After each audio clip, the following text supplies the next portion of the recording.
In the film, your character offers a very important push during the praise section for Julia's character. What role does he play kind of in this kind of journey that she goes on? Well, he really kind of wakes her up and makes her look at herself. I mean, it's what she's trying to do. She's trying to find out who she is, and this guy is really, you know, he's her, he's the energy behind it, and he's hard on her. There's actually a very fine line because it's both aggravating yet loving Yeah. at the same time. Yeah. How did you kind of tap into that, and what is your own personal kind of like gauge to performing the way you did? Well, it's not who I am, so it was kind of fun.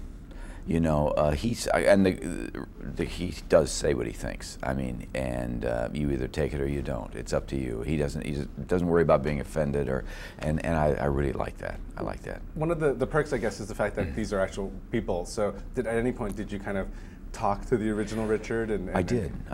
I wasn't going to because, and you know, he passed away.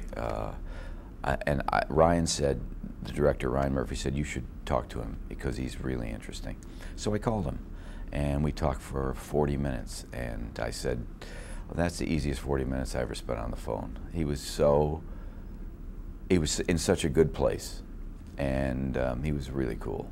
Really cool. To be able to kind of see this journey that Liz goes on, did you kind of relate to what she was going through, like personally? Yeah, I do. I mean, I think everybody goes through it, no matter who you are. And you know, I actually read the book a long time before the film was. I had a friend of mine who picked it up one day, and he called me and said, "You should read this book." So you know, she's so hard on herself.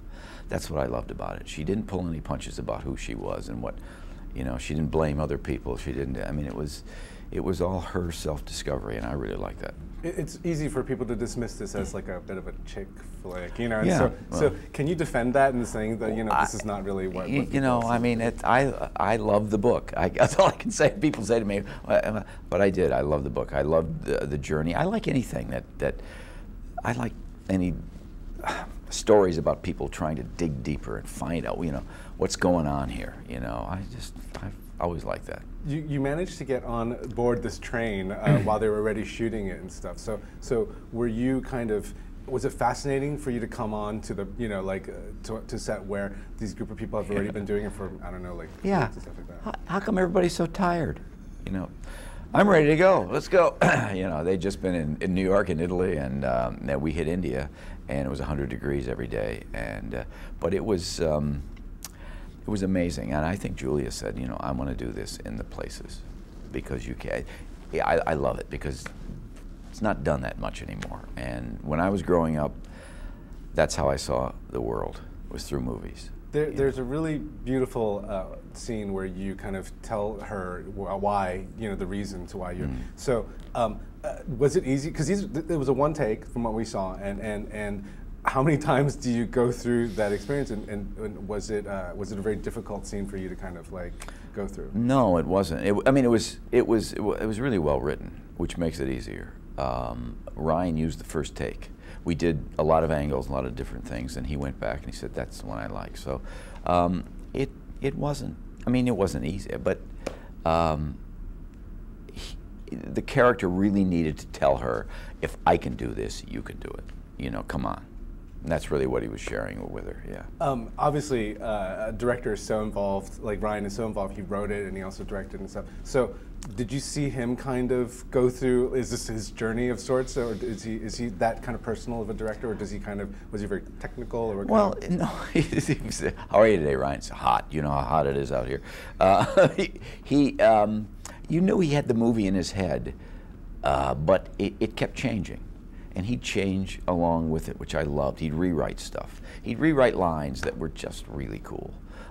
Sometimes it's really hard to rewrite what you've written. It gets worse. But not with Ryan. It really, there's a line, I don't even know if it's in the film because I haven't seen it yet, where I see her coming back from a meditation and she's really looks like it was successful. And I say, look at you floating through Calcutta. Which he just added at the end. And he said, say that. I thought, wow, that's really good. That really gets to it.